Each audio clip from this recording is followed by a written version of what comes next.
Welcome to The Explainer. I am absolutely thrilled to have you here today because we're tackling something that literally almost every single one of us has faced at some point.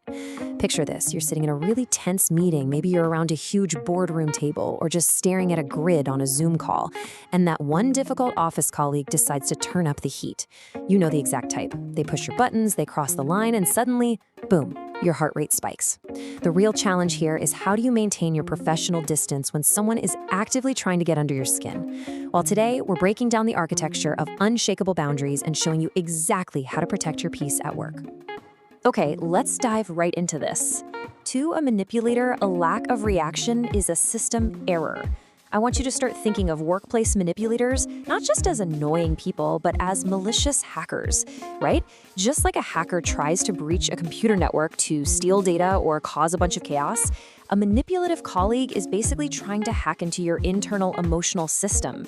They want a reaction. They're fishing for frustration, defensiveness, or anger. And when you give them that reaction, you grant them access. But when you give them absolutely nothing, you create a system error. It's a brilliant metaphor, and it completely changes the game. So let's move right into section 1, the boundary test, reframing disrespect.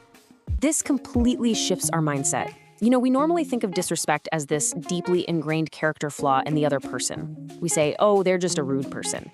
But actually, in the context of toxic office dynamics, disrespect isn't a personality trait at all. It is purely a calculated test of your boundaries. When that toxic colleague acts out, interrupts you, or fires off some passive-aggressive email, it's really not personal. It's a diagnostic tool.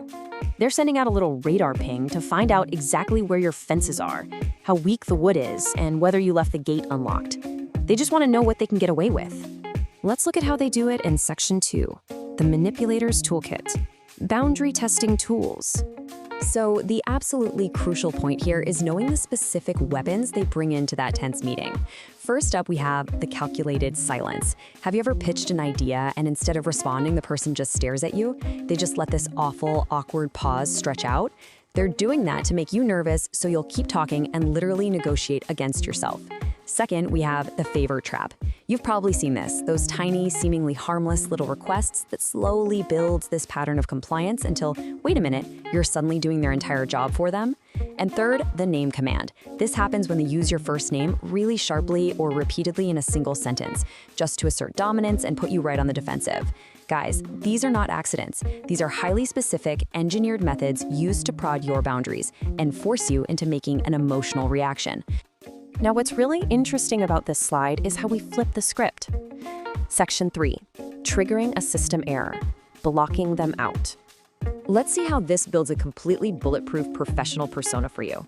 Over on side A, we have being a target. When you provide feedback, like when you get visibly angry, when you nervously try to over-explain yourself, or even when you do that awkward little smile just to ease the tension, you're basically handing the hacker your data. You're giving them the password to your emotions. You are a vulnerable target.